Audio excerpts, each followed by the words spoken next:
we're just delighted to have Dr. Marjorie Bowman as our guest for this what I think is a monumental podcast. I have worked with Dr. Bowman in the past when she served as the dean of the Wright State University School of Medicine, and as many of you know, Dr. Bowman has been the editor of the Journal of the American Board of Family Medicine for 22 years. And now she's serving as the editor emeritus of the Journal of the American Board of Family Medicine. She served as the editor-in-chief for 2+ decades. And so, Dr. Bowman, thank you very much for being here with us to talk about your illustrious career. And I can't thank you enough for taking the time to join us today. Thank And you. yeah, and can you share with our listeners how we met? I know the story, but I'd just like to briefly share a little bit about how we first met at Wright State University. Well, you're saying when we first met. I Yeah. don't remember our first You- meeting. Well, maybe not the first meeting, but I know that I knew of you. Your reputation preceded you when we were looking for, or we did the search for a dean at the Wright State School of Medicine. And so I think we met at a breakfast meeting, as I recall. And as I was associate dean for student affairs and Right. admissions, Right. and I seem to recall that we met at a breakfast meeting for the first time. Wow. You Yeah. have a very good memory. Well, in some things I do. Somehow I seem to think I knew of you before that, though. Well, maybe my I feel like reputation. that was it felt like it was an introduction to new roles in respect to each other. Yeah. But somehow I knew of you, but I don't remember how I did. Yeah. I do know that I had interviewed there, right? And you were in some of those the bigger meetings Right, as exactly. well when I was going through the interview process. I was definitely very happy to get the job, and I guess I was still a little surprised. Well, I think that we chose wisely, and it's very interesting how our careers parted when you left in that role, and then after I received this role as senior vice president for Diplomate Experience at the board, I was surprised that our paths reconnected. And now you have actually not only taken on the role as a emeritus editor of the journal, but also you're a new member of the American Board of Family Medicine's foundation. So Correct. congratulations in that And role. that's amazing, by the way. Yeah. I've been in family medicine forever. I've Mhm. been in leadership roles forever. I knew of the ABFM Foundation, and yet what all the ABFM Foundation doing is truly remarkable. I mean, the span, the depth, it's very impressive what the ABFM Foundation is being able to accomplish. And I think that, well, I'll express my appreciation as a family doc, but I think they're doing a lot of good for family medicine in so many territories. Well, we're honored to have you as part of that board membership. But we want to begin by just acknowledging again that you began as the editor of at that time, I think it was called the American Board of Family Practice Correct. Journal. And that was, JABFM. yeah, and that was in 2003. And you followed a giant in the history of family medicine, Dr. Gail Stevens, who I had the honor of actually meeting, a long time ago. And you've served in this role for 22 years. And did you see yourself as what did you see as your primary responsibility when you first stepped into that role following Dr. Stevens? What did you think Well, about? I knew I couldn't be Dr. Stevens because he was an amazing man in his own right. He was very eloquent, could spout off quotes from. Yes, yes. It was I like, couldn't be that. I could be me, which is to encourage readership to get things, get papers in that would be important for family physicians, and to help. Sometimes this meant massaging papers along the way to get them to where we most wanted them to be for the readers out there. And of course, that's never one person's role, that's a team. And we've been able to have an excellent team along the way and keep adding to the team. So, yeah, yeah, absolutely. You've worn many hats in your illustrious career, and I had the pleasure of actually seeing an article that you wrote for the journal. Actually, it was the first in the first volume for this year, and it was talking about, you wrote this, and you talked about the fact that you consider yourself a medical editor first and foremost. And what does that identity mean to you? Because I think your being an editor goes way back in time correct. before you took on that role 22 Right. years ago. Right. Yeah, I tried to start a journal with Dr. Ed Shahady when I was a resident, because I was doing research. I started research in medical school. I was the only non PhD to decide she wanted to do research, and ended up doing research in the dean's lab, Oh, wow. which ended up helping because he was a strong supporter of what I did.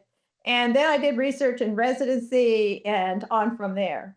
But my other roles that I've held over the years ended up and researchers need places to publish and that people can read it, and that it goes through the massaging process that is involved with editing, that makes it better papers in the long run.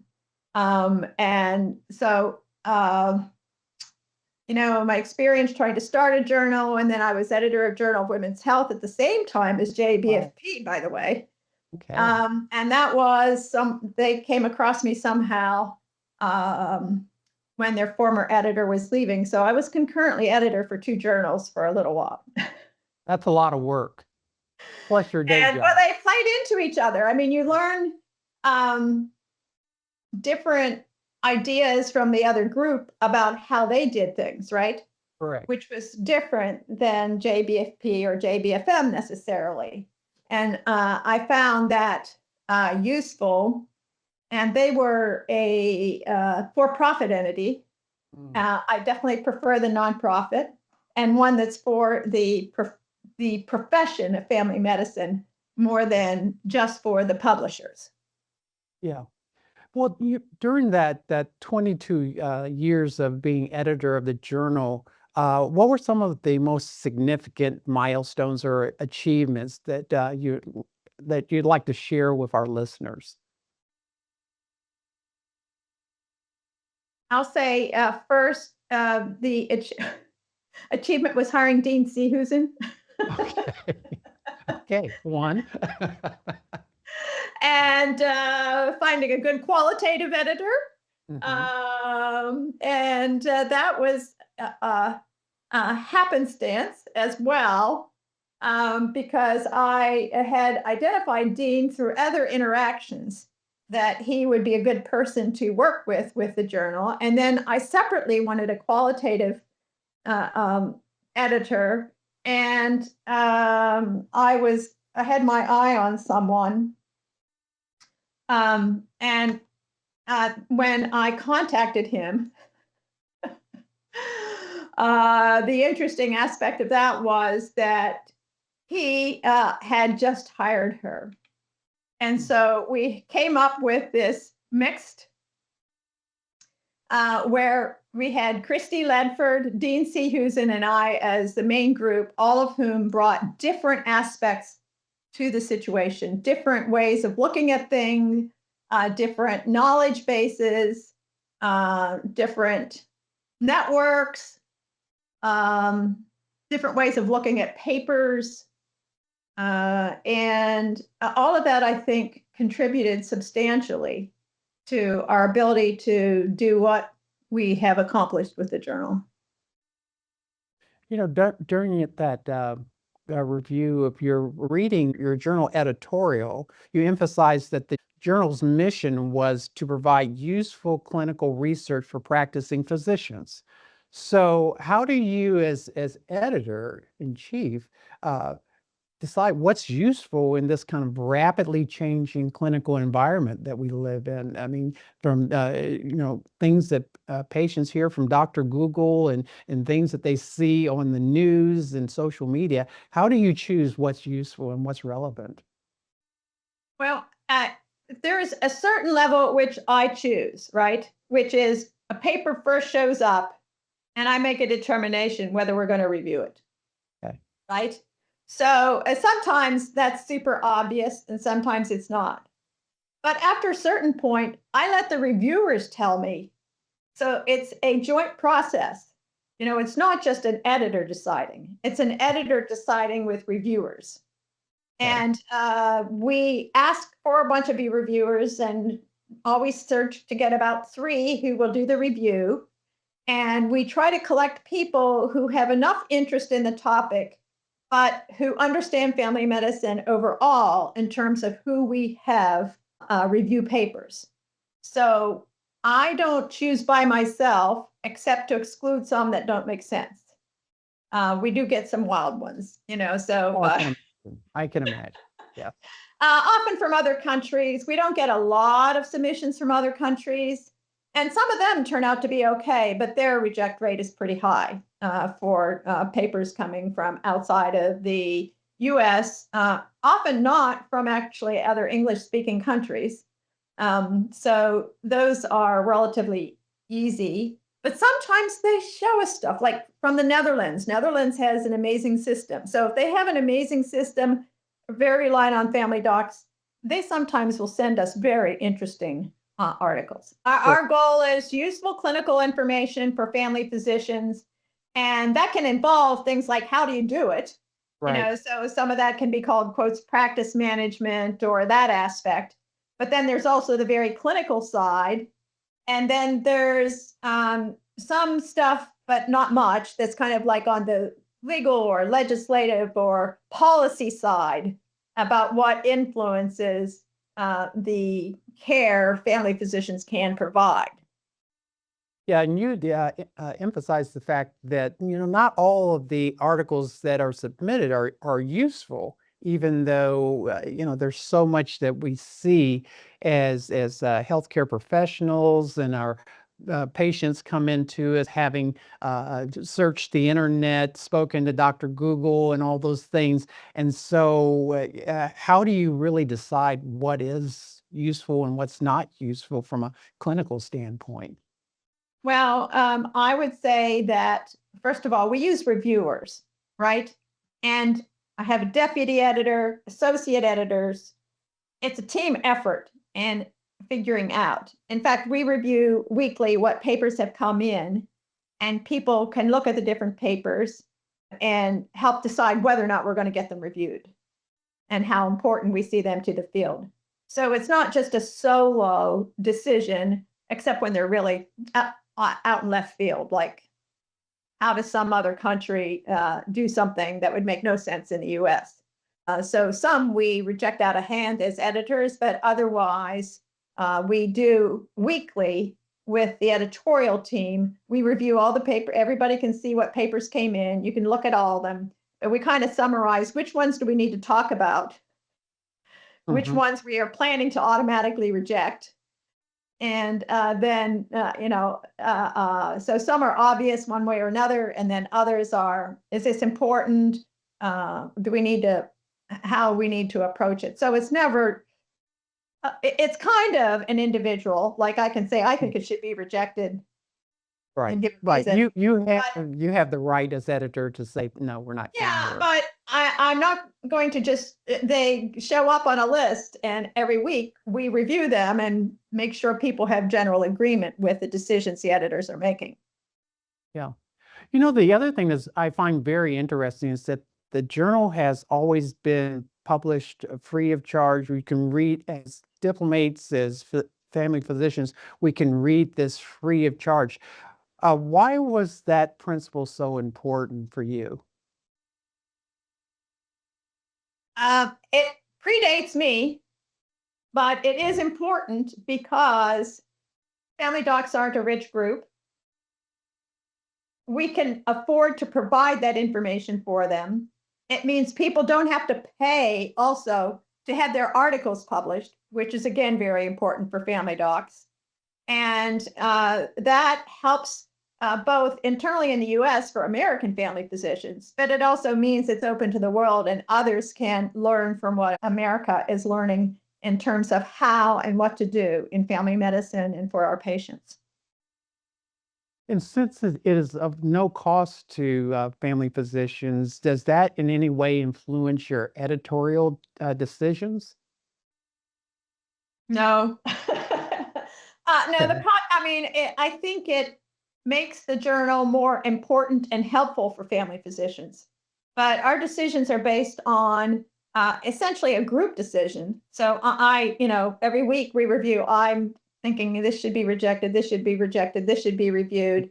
Among the editorial group, we meet once a week and review what we think. And if I said it should be rejected and two of the other people on the 4 or 5 are on there because we include the editorial fellows think, then it could be reversed. But in general, we mostly agree on what should be reviewed and what would be of interest to the field. And that's the ones that go out for review. And the assigned editor tries to find reviewers that would be appropriate for the topic based on, and by the way, I'm going to put in my plug. Please go to jabfm.org and sign up as a reviewer. Whoever is listening to this who Okay. hasn't signed up as a reviewer, we need reviewers. We need reviewers who understand the field and who live it day to day because we want the journal to be the best for the people who are doing family medicine day to day. And that means we need people who have that understanding.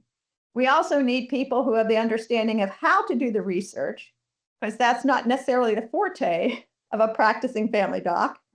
So we need people who have the expertise on various aspects of a publication or a piece that's written in order to ensure the best product we can for the family physician readers. Yeah, that's a great plug. I'm glad that you put that in. And really, that's a great pivot to the fact that as editor-in-chief, you've reviewed over 5,000 manuscripts that were submitted during your tenure. And how do you, as Dr. Marjorie Bowman, balance the rigor and the relevance and the accessibility of all these manuscripts? That's a Herculean lift for just mortal people to do. How do you balance that? First of all, there's a paper I feel I need to review, and those come into several categories. But one of which is sometimes I think the reviewers who have reviewed a paper may have missed important things that I would like to make sure get addressed. If I just send that in the note to the authors or potential authors of a paper, they tend to over-respond when it comes from the editor. I only want to be very clear it's coming from the editor when I know exactly what I need them to do. Your abstract does not include an adequate conclusion sentence or something like that, Yeah, right? yeah. But otherwise, I want to hear what they're really thinking and forget that it may have come from an editor. And I don't do a lot of those reviews, but I do intermittently when I feel like, gee, I have some great reviews, but they kind of missed a few things that I really want to make sure that addressed from the author's point of view and not just an editor's point of view. You mentioned earlier in our conversation that Dean Sahusin has referred to you as his longtime personal mentor. And he has been named the editor-in-chief upon your retirement or pivoting over to editor emeritus. So what's next for Dr. Marjorie Bowman? I'm sure you still have some involvement, or you will still have involvement with the journal, but what's over the horizon that you're about to journey over? Well, isn't that a question I think about every day? So I was working for a Veterans Health Administration and I retired a year ago, March, Yeah. right? And so I quit the big full time job and I'm doing this. And what am I doing with my other time? Well, spending more time with family, trying to make sure I get all my exercise and thinking about my next book. I've published some books in the past. And so I thought about doing that again. My main books that were published, I got read a lot separate from your book of family medicine and the journal kind of thing was Stress in Women Physicians. That ran into more than one edition and sold pretty widely in the earlier years, but that's a whole different field now. Like it's a whole different game. Yeah.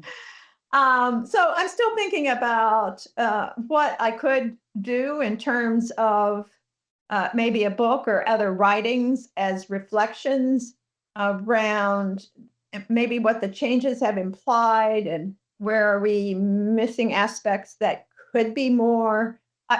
One of the things about family medicine is the family is so important. And we don't have much published about the influence of family on how an individual doc interacts with a patient. And I'd love to see more of that. Now, can I easily do that research from where I am? No.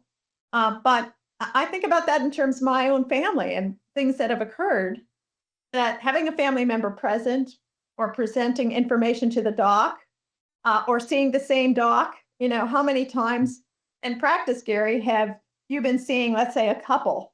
Yes. And Yeah. one of the couple, either the husband or the wife, has told you something about the other one, but they say don't tell them. Mhm. And Happened to me this week. and yet that's sometimes the most important. I believe so much in the family, in family medicine. Absolutely. I don't know why this one comes to mind, but I was a doc who would evaluate children when they were becoming foster children.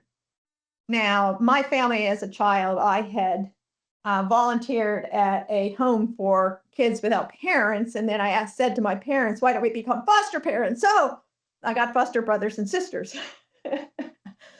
And they come from a different place in life and some of those issues. And how do you ensure you're understanding that social impact on the medical care and where can we intervene?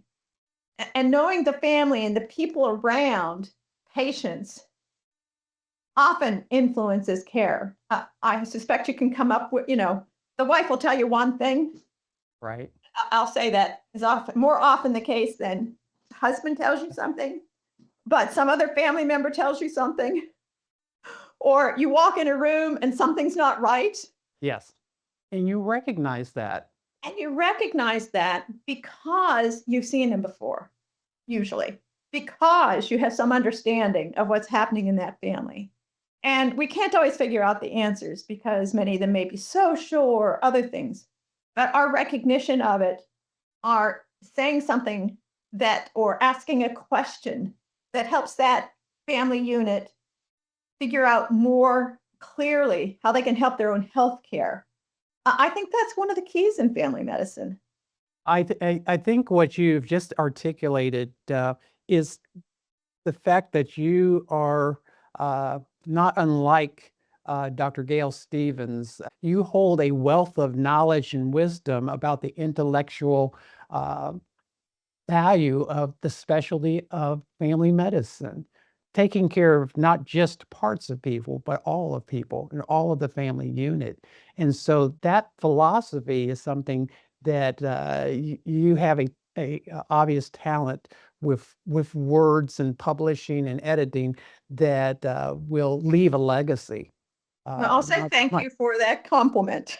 well, I'm not just blowing happy dust your way. I'm very sincere in that. And just to remind our listeners, we have the privilege of speaking with the editor emeritus of the American Journal of the Board of Family Medicine, and she has done that for 22 years and is now the emeritus editor of the journal. Dr. Bowman, before we close, are there any things that you just want to share with our listeners to just leave them with some words of wisdom about your Well, career or about the specialty of family medicine? I was going to, from the perspective, family medicine is the best specialty. We have the most chance to make the biggest difference. And we need to keep fighting for that. That involves a lot of both having organizations that will fight for us, thinking about what we can do better, how can we help the patients that are either in front of us or the hidden ones that are part of the family and not necessarily our patients.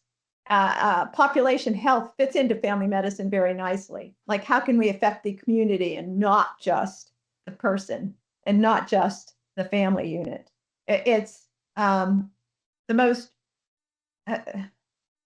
it's the unique role that is most able to help public health without being called a public health person. And yet we're there. We see the people, we see what's happening. We need to tell people if there are changes that are happening that should affect how we view regulations, policies. We have our ways to influence that, such as the American Academy of Family Physicians, being involved in the AMA. How do we help the people that we serve to maximize their health? And it involves lots of different kinds of activities in the office, out of the office, how to make a system that means the office works well for them, but externally as well. Well, the American Board of Family Medicine, the Journal of the American Board of Family Medicine, our 110,000 diplomates of the board, as well as family physicians worldwide, thank you for your years of service and dedication to the specialty. And thank you very much for the privilege of having you here today. And Well, thank you. Yeah, thank you so much.